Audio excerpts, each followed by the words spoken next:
ఏవండోయ్! అందరికీ హాయ్ అండి. ఈరోజు మన ఛానల్ కోసం నేను రాసిన కథ 'నిన్ను కోరి' పార్ట్ 6 అండి. ఈ కథలోని ముందు భాగాలు చూడని వాళ్ళ కోసం కామెంట్స్‌లో లింక్స్ ఇచ్చానబ్బా. కొంచెం సబ్స్క్రైబ్ చేసుకొని చూస్తూ కథ నచ్చితే ఒక చిన్న లైక్ చేసి, ఈ పార్ట్‌లో పెళ్లి సీన్స్ వింటున్నప్పుడు మీ పెళ్లిలో జరిగిన ఫన్నీ మూమెంట్ ఏంటో కామెంట్‌లో రాయండబ్బా కొంచెం. మరింకా కథలోకి వెళ్ళిపోదామా? చాలా వైభవంగా మెహందీ, హల్దీ ఫంక్షన్స్ కూడా చేసుకుంటారు కావేరి, రాజ్. పెళ్ళి రాత్రి కావడంతో ప్రస్తుతానికి విశ్రాంతి తీసుకోమంటూ గౌతమి చెప్పగా సరే అన్నారు. కావేరి అమ్ములతో దాగుడు మూతలు ఆడుతూ ఆ విల్లాలో కనిపించకుండా పోతుంది. అదే విషయాన్ని అమ్ము అక్కడ అందరితో చెప్పగా ఆ మాటలు విన్న కుటుంబ సభ్యులు కంగారు పడితే, బంధువులు పలు రకాలుగా చెవులు కొరుక్కుంటుంటే రాజ్ నందను సీసీటీవీ ఫుటేజ్ చెక్ చేయమనగా నంద విమల్ గ్యాంగ్ విల్లాలో లేదు అంటూ రాజ్తో చెప్పాడు. దాంతో కోపంతో అక్కడి నుండి రాజ్ సీసీటీవీ ఫుటేజ్ రూమ్కి వెళ్ళి వాళ్ళు ఎప్పుడు పోయారు, ఎలా కావేరిని తీసుకుపోయారు అనే అనుమానంతో ఫుటేజ్ని చూస్తుంటే విమల్ వారితో కావేరి బయటకు వెళ్ళలేదని తెలిసింది. అలాగే ఆమె విల్లా నుండి కూడా ఒక్కటే బయటికి పోలేదు. ఆల్మోస్ట్ అన్ని సీసీటీవీ కెమెరాలను చూసిన రాజ్ వాటి ఇన్ఛార్జిని పిలిచి ఎక్కడెక్కడ కెమెరాస్ పెట్టలేదో కనుక్కొని అడగ్గా కొన్ని ప్రదేశాల పేర్లు చెప్పాడు అతను.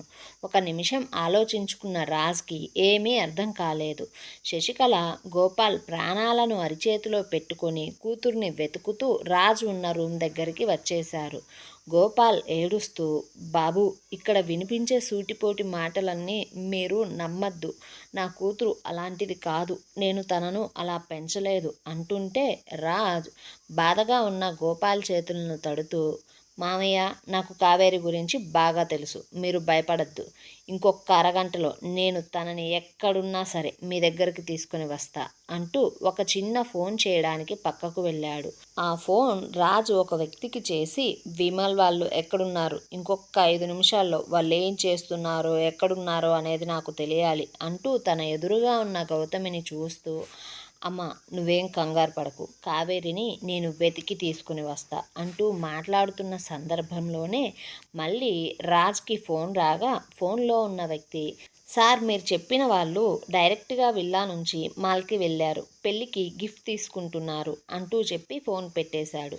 దాంతో రాజ్ ఏదో ఆలోచిస్తున్నట్లు గౌతమినే పట్టుకొని కావేరి కోసం ఏడుస్తున్న అమ్ముని చూసి ప్రేమగా దగ్గరకు తీసుకుని, అమ్ము ఈరోజు మీరు ఏమేమి ఆటలు ఆడుకున్నారు, దాగుడు మూతల ఆటను ఎక్కడెక్కడ ఆడుకున్నారు, నువ్వు వెళ్ళి ఎక్కడెక్కడ దాక్కున్నావు అంటే అమ్ము తన కన్నీటిని తుడుచుకొని, అమ్ము తన ఎక్కడెక్కడ దాక్కుందో ఎన్నిసార్లు ఆటను ఆడుకుందో చెబుతూనే, బాబాయ్ ఆటలో నా డ్రెస్ చున్నీ కూడా ఎటో వెళ్ళిపోయింది బాబాయ్, పిన్నితో పాటు నా చున్నీని కూడా తీసుకుని రావా అంటే రాజ్ అనుమానంగా, అమ్ము నువ్వు విల్లాలో ఉన్న పైన 5వ ఫ్లోర్కి కూడా వెళ్ళావా అంటే అమ్ము, పొయ్యా బాబాయ్, మెట్లెక్కితే కాళ్ళ నొప్పులు వస్తాయేమోనని లిఫ్ట్లో వెళ్ళా, పిన్ని కూడా నన్ను అక్కడికి వచ్చి పట్టుకుంది, కానీ నేను ఈసారి అక్కడ కాకుండా కింద వంటగదిలో లడ్లు బకెట్ పక్కన కూడా దాక్కున్నా,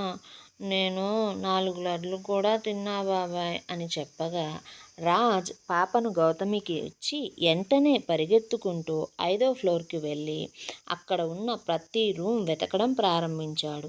విల్లాలో 4 ఫ్లోర్ల వరకే అందరూ వాడుతూ ఉంటారు. 5వ ఫ్లోర్లో పెళ్ళికి కావాల్సిన సామాన్లను ఇంకా డెకరేషన్ ఐటమ్స్ను మరికొన్ని రూమ్స్ను స్టోర్ రూమ్స్గా యూస్ చేస్తూ ఉంటారు. ఆ ఫ్లోర్లో సీసీ కెమెరాస్ కూడా లేవు. వినీత్, గోపాల్, చందు అలా అందరూ కూడా ఆ ఫ్లోర్కి వెళ్ళి ఒక్కొక్క రూమ్ని క్షుణ్ణంగా పరిశీలిస్తూ ఉంటే ఆ ఇంట్లో ఉన్న రాజ్ శత్రువులు వీడి బుర్ర పాదరసం కన్నా బాగా ఫాస్ట్గా పనిచేస్తుంది, ఇప్పుడు వీడు దీన్ని కాపాడగలడా లేదా అంటూ రాజ్ వెతుకుతున్న స్పీడుని చూసి కంగారు పడుతూ ఉంటే పక్కనే ఉన్న మరొకరు, అనుకోకుండా వచ్చిన అవకాశాన్ని మనం చాలా చక్కగా వాడుకున్నాం, కానీ దాని ఆయుష్ కూడా ఈ మొండోడిలాగా చాలా గట్టిదై ఉంటుంది, మంచి అవకాశం కానీ ఇలా పాడైపోతుంది అనుకోలేదు, ఇప్పుడు ఇంకా ఈ పెళ్ళిని మనం ఆపలేం అనుకుంటూ వారికి ఏమీ తెలియనట్లు వారు కూడా వెతుకుతూ ఉన్నారు. ఆల్మోస్ట్ అన్ని రూమ్స్లో వెతికేశారు. రాజ్కి ఆ అంతస్తులో స్టోర్ రూమ్ నుండి కొన్ని చిన్న చిన్న కాంతి వెలుతుర్లు ఆ గది గాజు తలుపుల నుండి బయటకు గోడ మీద పడడం చూసి దాంతో అనుమానంగా ఆ గది ముందుకు వెళ్ళి గట్టిగా డోర్ తన్ని లోపలికి వెళ్ళగా కావేరి స్పృహ తప్పి లోపల పడి ఉంది. ఆమె చేతిలో అమ్ము చున్నీ ఉంది. ఆ చున్నీకి ఉన్న చిన్న చిన్న గాజు అద్దాలు మెరుస్తూ ఆ గది తలుపులకు ఉన్న చిన్న చిన్న అద్దాల మీద పడ్డాయి. అయితే అది స్టోర్ రూమ్ కావడంతో అక్కడ చాలా ఎలుకలు కూడా ఉన్నాయి. కావేరికి ఎలుకలంటే చచ్చేంత భయం. కావేరిని ఆ స్థితిలో చూసిన రాజ్ వెంటనే ఆమెను లేపడానికి చూడగా ఆమె లేవలేదు. స్పృహలో లేని స్థితిలో కూడా కావేరి భయంతో గొణుగుతూ ఉంది. ఎలుకలు, ఎలుకలు, ఇక్కడ ఎలుకలున్నాయి, ప్లీజ్ డోర్ తీయండి, నన్ను ఇక్కడి నుండి కాపాడండి, ఇక్కడ ఎవరైనా ఉన్నారా అంటూ గొణుగుతూ ఉంది. కూతురు క్షేమంగా ఉండడాన్ని చూసిన గోపాల్ వారికి ప్రాణం తిరిగి వచ్చింది. వారు కావేరిని లేపాలని చూసినా లాభం లేదు. దాంతో రాజ్ కావేరిని తన 2 చేతుల్లోకి తీసుకుని రూమ్కి తీసుకుని వచ్చాడు. ఇంతలో బయటకు వెళ్ళిన విమల్ వాళ్ళు కూడా వస్తూనే ఆ విల్లాలో జరిగిందంతా వినగా పరిగెత్తుతూ కావేరి రూమ్కి వచ్చిన వారికి కావేరిని అలా చూసి చిన్నపాటి భయం మొదలైతే విమల్ కంగారుగా వెళ్ళి వాటర్ తీసుకుని వచ్చి ముఖం మీద చల్లబోగా కావేరికి ముందు కూర్చున్న రాజ్ వాటిని తీసుకొని కావేరి ముఖం మీద చల్లితే శశికళ కావేరి ముఖం తుడుస్తుంటే గౌతమి ఆమెను చిన్నగా తల నిమురుతూ చెంపలు తడుతూ పిలుస్తూ ఉంటే చందు గీతికలు కాళ్ళు చేతులు రుద్దుతూ ఉంటే గోపాల్ కూతురు తలవైపుగా కూర్చొని చిన్నగా కూతురు తలను ఒడిలో పెట్టుకొని 2 సార్లు ప్రేమగా కావేరి కావేరి లేమ్మా అంటూ చిన్నగా పిలుస్తుంటే చిన్నగా కళ్ళు తెరిచిన కావేరి ఇంకా ఆ గదిలోనే ఉన్నాను అనుకునే తన ఎదురుగా ఉన్న రాజ్ని గమనించుకోక తండ్రి ఒడిలో నుంచి ఒక్కసారిగా లేచి అతన్ని హక్ చేసుకుని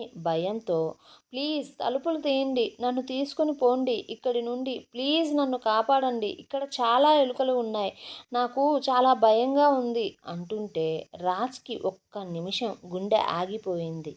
కానీ రాజ్ ఆ స్థితిలో ఉన్న ఆమెను ఏమీ అనలేదు. అలా ఒక 30 సెకండ్ల తర్వాత కావేరి చిన్నగా కళ్ళు తెరిచి అంతా చూసి చిన్నపాటి భయంతో రాజ్ని వదిలేసి సారీ అంటూ చెప్పగా శశికళ గౌతమి ఒక్కసారిగా అసలు అక్కడికి ఎలా పోయావు కావేరి, అలా ఎలా స్పృహ తప్పి పడిపోయావు అంటే కావేరి చుట్టూ చూడగా అమ్ము గౌతమి కాలిని పట్టుకొని భయంగా కావేరినే చూస్తూ ఆమెకు ఏమైద్దో అన్న కంగారుతో ఏడుస్తూ ఉంది.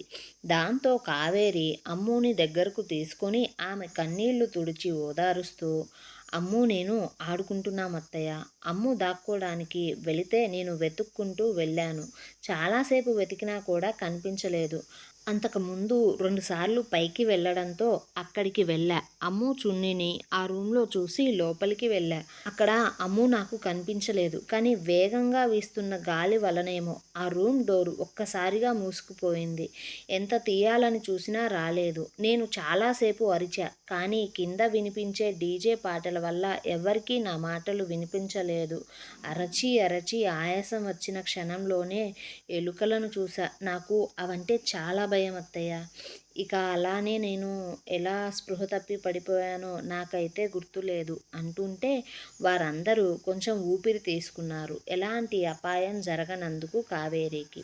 ఇంతలో బంధువులలో కొందరు అలా జరగడం అపశకునం అంటూ కీడంటూ జాతక దోషాలంటూ ఏవేవో చెప్పుకుంటూ పోతుంటే అప్పుడే మనవడి పెళ్లి కోసం తీర్థయాత్రల నుంచి మధ్యలో వచ్చేసిన రాజ్ నానమ్మ సరోజనమ్మ కీడు లేదు ఏమీ లేదు లేరా, ఇది అంతా దిష్టి, చూడండి నా మనవరాలు ఎంత అందంగా ఉందో, అందుకే మీ పాడు కళ్ళన్నీ ఈ పుత్తడి బొమ్మ మీద పడి దిష్టి పెట్టాయి, నా మనవడికి తగ్గ పిల్ల దొరికినందుకు ఇక జరిగిన ఈ సంఘటనతో ఈ దిష్టి అంతా పోయుంటుంది, ఇక అందరూ వెళ్ళిపోండిరా, వీళ్ళను కొంచెం వదిలేయండి ప్రశాంతంగా అనగా కావేరి సరోజనమ్మ కాళ్లకు నమస్కరించుకోగా అందరికీ ఆమెను పరిచయం చేసింది గౌతమి. ఇంట్లో ఉన్న ఇంటి శత్రువులే వాళ్ళ ప్లాన్ పాడైపోయినందుకు చాలా ఫీల్ అయ్యారు. వారిలో ఒకరే అమ్ము చున్నీని ఆ గదిలో వేసి కావేరి పైకి వచ్చి ఆ చున్నీ చూసి గదిలోకి వెళ్ళగానే డోర్ వేసేశారు. ఆ డోర్ ఒక్కసారి పడితే అంత సులువుగా ఓపెన్ అవ్వదు. దాంతో ఆ పెళ్లి గోలలో కావేరి ఎంత అరిచినా ఎవ్వరికీ వినిపించదు అనుకుని పెళ్ళి ఆగిపోవడాన్ని చూద్దామనుకున్నారు. కానీ అలా జరగనే లేదు. మొత్తానికైతే పెళ్లి సమయం రానే వచ్చేసింది. రాజ్ సాంప్రదాయ దుస్తులలో పెళ్లి పీటల మీద హుందాగా కూర్చొని పంతులుగారు చెప్పే మంత్రాలను చదువుతూ పూజ చేస్తున్నాడు. ఆ మండపంలో ఉన్న వారందరూ ఒకేసారి తలలు పైకెత్తి చూడగా మెట్ల దగ్గర పెళ్లి కూతురుగా రెడీ అయిన కావేరి ఉంది. కావేరి రెడ్ కలర్ సింపుల్ పట్టు చీర కట్టుకుంది. ఆ చీరకు అంచుగా ఆకుపచ్చ రంగుతో సన్నని బంగారు తీగల అల్లిక ఉంది.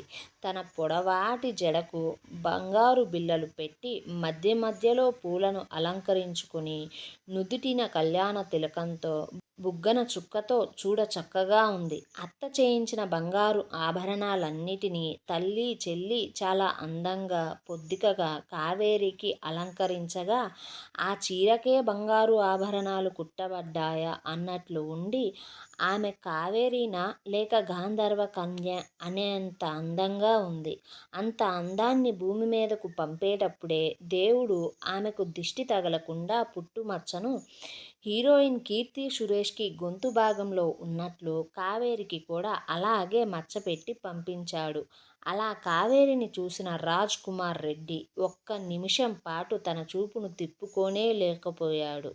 అలా ఎర్రగా పండిన అరచేతులతో చేతికి వేసుకున్న మట్టిగాజుల సవ్వడితో కావేరి కొబ్బరి బోండం పట్టుకొని పెళ్లి పీటలు చేరే వరకు ఆమెనే చూస్తూ ఉండిపోయాడు రాజ్. కావేరితో ఉన్న అమ్ము మండపాన్ని చేరిన తరువాత, బాబాయ్ పిన్నిని నువ్వలా చూడకు బాబాయ్, ఇందాక జేజవ్వ చెప్పినట్లు పిన్నికి దిష్టి తగులుతుంది అంటుంటే ఆ మాటలు విన్న మండపం దగ్గర ఉన్న వారందరూ నవ్వుతూ ఉంటే గీతిక, బావగారు మీరు బాగానే ఉన్నారా, లేక ఏసీని ఇంకో 2 పాయింట్లు పెంచమంటారా అనగానే ఇబ్బందిగా రాజ్ కదులుతూ చూపును తిప్పుకొని పంతులుగారు చెప్పే మంత్రాలను చదువుతూ ఉన్నాడు. అలా అందరి సమక్షంలో జీలకర్ర బెల్లం పెట్టిన సమయంలో వారిద్దరి వంటి మీద ఉన్న బంగారు ఆభరణాలతో మెరిసిపోతున్న పచ్చని మండపంతో లక్ష్మీ విష్ణువుల్లా ఉంటే తాళి కట్టే సమయంలో వాళ్ళిద్దరూ సంప్రదాయపు తెల్లని వస్త్రాలు ధరించి వజ్రాల ఆభరణాలతో వారు బ్రహ్మలోకంలో ఉండే సరస్వతి బ్రహ్మదేవుడిలా తెల్లటి వెలుగుతో మెరిసిపోతూ వేద మంత్రాల సాక్షిగా మంగళ వాయిద్యాల సందడిలో పచ్చని పందిరిలో రాజ్ కావేరి మెడలో తాళి కట్టి తన మీద సర్వ హక్కులను సాధించుకున్నాడు. ఆ క్షణాన్ని చూసిన గౌతమి, శశికళ, గోపాల్ కళ్ళు కన్నీటితో తడిస్తే సంధ్య, శ్రీకాంత్, విమల్ కంటి నుండి బాధగా కన్నీరు కారుస్తుంటే గీతిక, చందు కళ్ళు సంతోషంతో మెరిసిపోతూ ఉంటే ఇంటి దొంగల కళ్ళు ఎర్రగా వెలిగిపోతున్నాయి. అమ్ము, కావేరి, రాజ్ తలంబ్రాలు పోసుకుంటూ ఉంటే ఎంతో సంతోషంగా కేరింతలతో చప్పట్లు కొడుతూ ఉంది. ఉంగరాల ఆటలో మళ్ళీ బంధువులిద్దరూ 2 వర్గాలుగా విడిపోయి రాజ్ని వారి అరుపులతో ఎంకరేజ్ చేస్తుంటే కావేరిని గీతిక, చందు గోల చేస్తూ ప్రోత్సహిస్తున్నారు. 2 సార్లు రాజ్ గెలిస్తే ఒకసారి కావేరి గెలిచింది. సన్నికళ్ళు తొక్కడంలో రాజ్ తనకే తెలియకుండా కావేరితో మృదువుగా ప్రవర్తించాడు.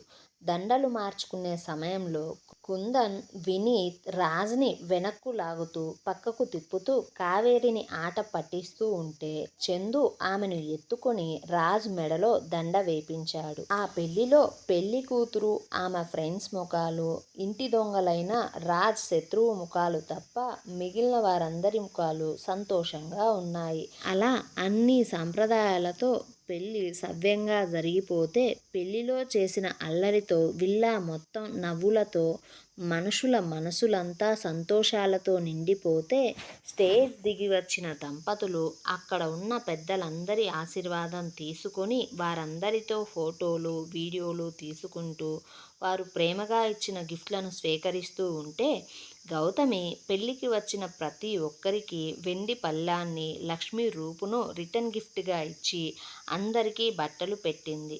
కార్యక్రమాలన్నీ అయిపోయిన తరువాత రాజ్ తన చెప్పుల కోసం చూస్తూ ఉంటే గీతిక వాటిని దాచి బేరం మొదలు పెట్టింది.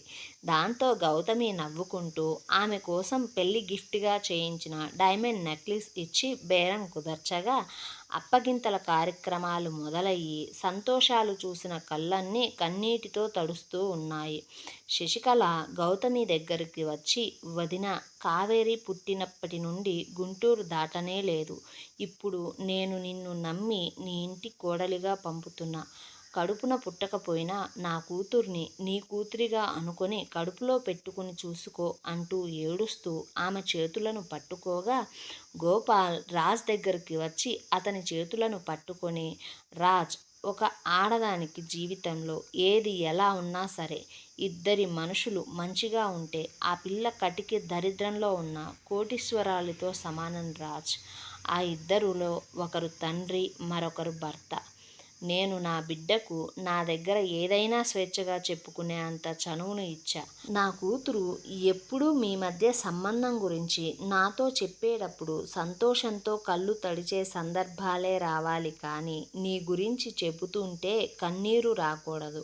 నేను నా కూతుర్ని చూసుకున్నట్టే నువ్వు కూడా చూసుకుంటావన్న నమ్మకంతో నీ కాళ్ళు కడిగి ఆ నీళ్లను నేను నెత్తిమీద చల్లుకున్నా.